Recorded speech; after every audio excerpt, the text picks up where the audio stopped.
You ever been grateful for a clogged toilet? I can honestly say that I have not.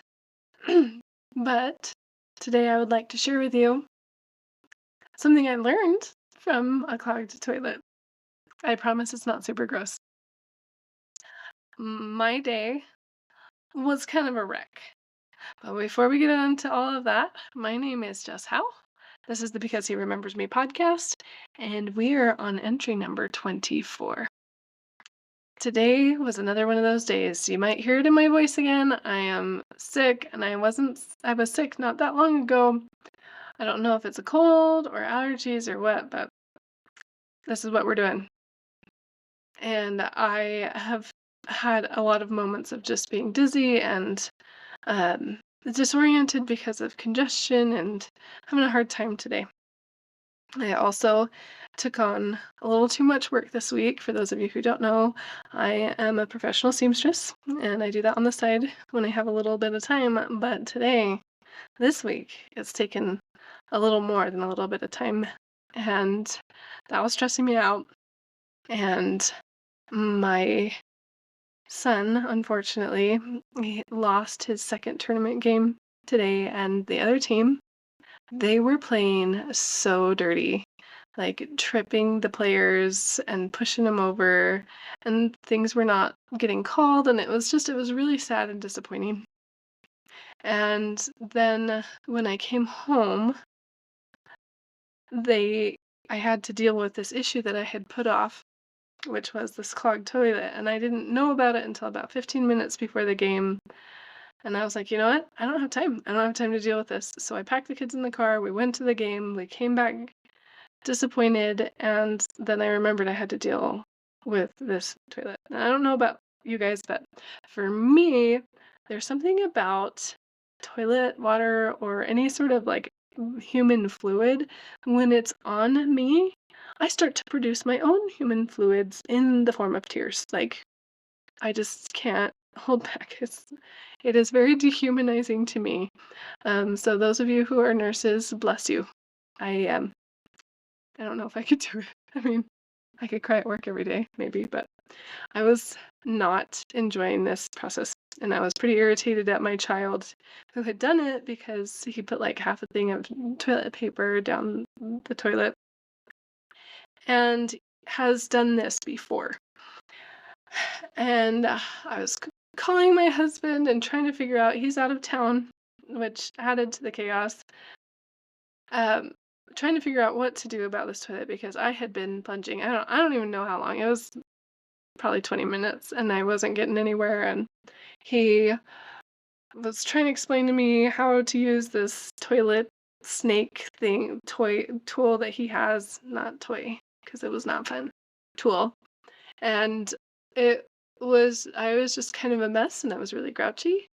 And I finally was able to get all the kids to bed, and when I was laying down with my oldest child, I said he said to me, "Oh, today was the best day ever." And I was like, "Oh, really? How so? How so is this the best day ever?"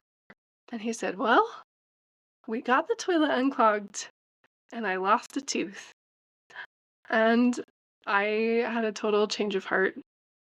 I realized that for all of the negative experiences that I had had in the day, I could have chosen to think of things differently. Like in the morning, when I was trying to chase my kids around the store and having some difficulties with that, I could have been choosing to think, I am so grateful for this guy in my ward who manages this store and let me know that there was a sale that allowed me to purchase some things for my children for a really affordable price. Or when being sick, I could have been like, I am so grateful for modern medicine that allows me to be semi functional. I am so grateful for the school that taught me how to sew and that allowed me to um, have this side business that allows me to do fun things like taking my kids to ice cream, which I was able to do today. I could have been grateful that to see my son's progress in a sport that he has definitely had ups and downs in. He's not always positive about it, but he did it anyway.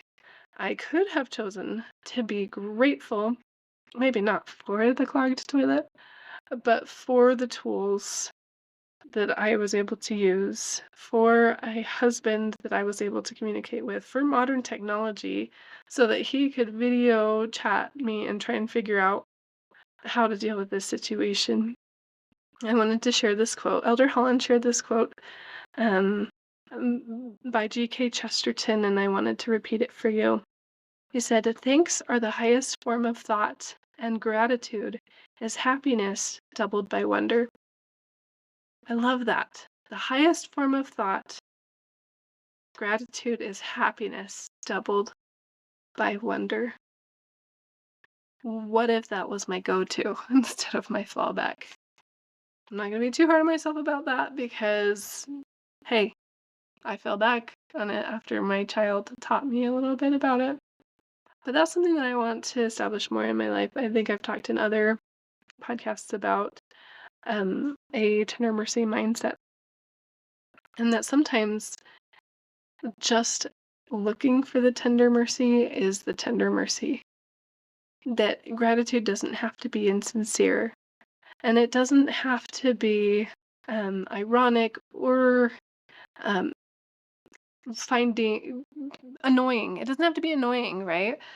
It can be happiness doubled by wonder. I'm so grateful for my son, but also for all those little things that I had today that allowed me to end this day on a positive note. Who knew? I felt the Lord's hand in my life today, and today it was through my son's gratitude. I want to remember him because I know that he remembers me. I hope that you find him in your life, that you find opportunities to see his hand in your life. He said, "Seek me diligently, and ye shall find me." I know that's true. It has been true for me, and it will be true for you as you earnestly and prayerfully seek him. So until next time, happy seeking.